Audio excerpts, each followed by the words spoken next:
Japan এক বিস্ময়কর দেশ। প্রযুক্তির শীর্ষে থাকা এই দেশ যেখানে রোবট মানুষের মতো কাজ করে, ট্রেন উড়ে চলে, আর একই সাথে প্রাচীন ঐতিহ্য এখনও বেঁচে আছে। কিন্তু শুধু আধুনিকতাই নয়, জাপান এমন কিছু অদ্ভুত নিয়ম, রহস্যময় স্থান এবং অপরূপ সৌন্দর্য নিয়ে গঠিত, যা একে অন্য দেশগুলোর থেকে আলাদা করে তোলে। আজকের ভিডিওতে আমরা জানব জাপানের আধুনিক জীবনযাত্রা, অদ্ভুত নিয়মকানুন, রহস্যময় স্থান ও প্রাকৃতিক সৌন্দর্য সম্পর্কে। ভিডিওটি ভালো লাগলে লাইক, কমেন্ট ও শেয়ার করুন এবং চ্যানেলটি সাবস্ক্রাইব করতে ভুলবেন না। তো অধ্যায় 1-এ রয়েছে জাপানের আধুনিকতা, ভবিষ্যতের এক দেশ। জাপানকে ফিউচারিস্টিক নেশন বলা হয়, কারণ এখানে এমন প্রযুক্তি আছে যা বিশ্বের অন্য দেশগুলোতে এখনও কল্পনাতেই রয়ে গেছে। 1 নম্বরে রয়েছে রোবোটিক্স ও এআই। রোবটেতে জাপানে রোবট শুধু কলকারখানায় নয়, বরং বিভিন্ন দৈনন্দিন কাজেও ব্যবহৃত হয়। উদাহরণস্বরূপ রেস্টুরেন্টে রোবট ওয়েটার। টোকিওর কিছু রেস্টুরেন্টে মানুষ নয়, বরং রোবট ওয়েটার আপনার খাবার পরিবেশন করবে। বৃদ্ধাশ্রমের রোবট নার্স। বৃদ্ধদের সাহায্য করার জন্য হিউম্যানয়েড রোবট ব্যবহার করা হয়। 2 নম্বরে রয়েছে বুলেট ট্রেন, সময়ের সাথে থেকেও দ্রুত। জাপানের শিনকানসেন বুলেট ট্রেন ঘন্টায় 320 কিলোমিটার বেগে চলে। এটি এতটাই নিখুঁতভাবে চলে যে যদি মাত্র 30 সেকেন্ডও দেরি হয়, তবে সেটিকে দেরি হিসেবে গণ্য করা হয়। ভবিষ্যতে ম্যাগলেট ট্রেন চালু হবে, যা ঘন্টায় 600 কিলোমিটার গতিতে চলবে। 3 নম্বরে রয়েছে স্মার্ট টয়লেট, অত্যাধুনিক শৌচাগার। জাপানের টয়লেট এত উন্নত যে এখানে স্বয়ংক্রিয়ভাবে ঢাকনা খুলে যায়, গরম পানির স্প্রে হয়, এমনকি মিউজিকও বাজানো যায়। কিছু টয়লেটে সেন্সর থাকে, যা বসার সাথে সাথে ফ্লাশ হিসেবে কাজ করে। 4 নম্বরে রয়েছে আন্ডারগ্রাউন্ড শহর। টোকিও এবং ওসাকা শহরে বিশাল আন্ডারগ্রাউন্ড মল, স্টেশন ও বাণিজ্যিক এলাকা আছে। এটি এতটাই সুসজ্জিত যে আপনি দিনের পর দিন এখানে থাকতে পারবেন। এতক্ষণ আমরা জানলাম জাপানের আধুনিকতা ও আধুনিক প্রযুক্তি সম্পর্কে। এখন আমরা জানব জাপানের কিছু অদ্ভুত নিয়ম ও সংস্কৃতি সম্পর্কে। জাপানে কিছু এমন নিয়ম রয়েছে যা অন্য দেশগুলোর তুলনায় বেশ অদ্ভুত মনে হতে পারে।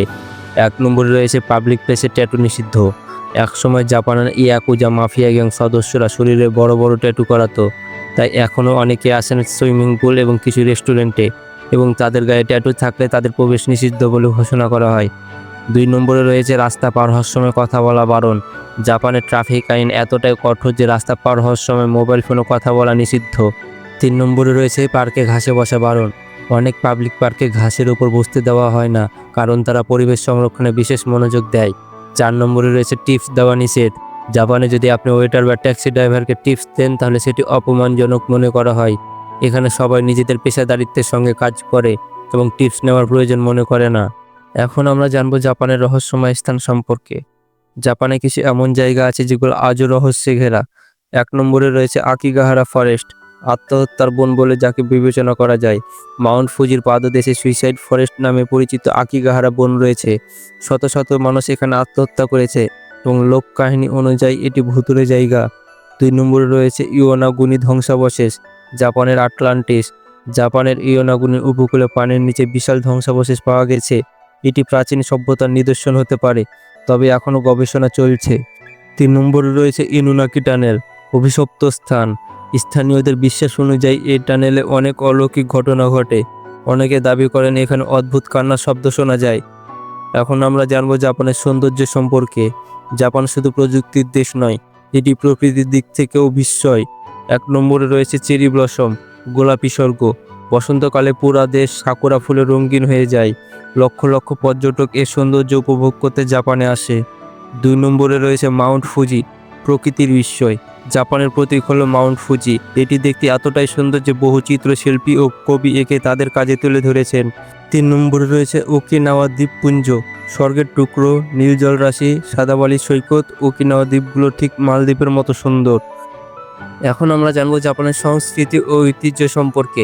1 নম্বরে রয়েছে ভাষা ও সাহিত্য। জাপানের প্রধান ভাষা হলো জাপানি, যার নিজস্ব লেখনী ও সাহিত্যে বহু যুগের ঐতিহ্য সংযুক্ত। কবিতা, গল্প ও নাটকের ক্ষেত্রে অনেক উল্লেখযোগ্য সাহিত্যকর্ম সৃষ্টি হয়েছে। 2 নম্বরে রয়েছে ঐতিহ্যবাহী সংস্কৃতি। চায়ের অনুষ্ঠান, সুমো কুস্তি ও বিভিন্ন উৎসব জাপানের সাংস্কৃতিক পরিচয়ের অংশ। কিমোনো পরিধান এবং নৃত্যশিল্পের পাশাপাশি সঙ্গীতও এখানকার ঐতিহ্যের একটি গুরুত্বপূর্ণ দিক। জাপান সত্যিই এক বিস্ময়কর দেশ। এর আধুনিকতা, সংস্কৃতি, রহস্যময় স্থান ও প্রাকৃতিক সৌন্দর্য সব মিলে এক অনন্য অভিজ্ঞতা। আপনার কাছে জাপানের কোন বিষয়টি সবচেয়ে অদ্ভুত বা চমকপ্রদ লেগেছে নিচে কমেন্টে জানান। ভিডিওটি ভালো লাগলে লাইক করুন, শেয়ার করুন এবং চ্যানেলটি সাবস্ক্রাইব করতে ভুলবেন না। পরবর্তী ভিডিওতে রহস্যময় আরেকটি বিষয় নিয়ে ফিরছি, ততদিন ভালো থাকুন।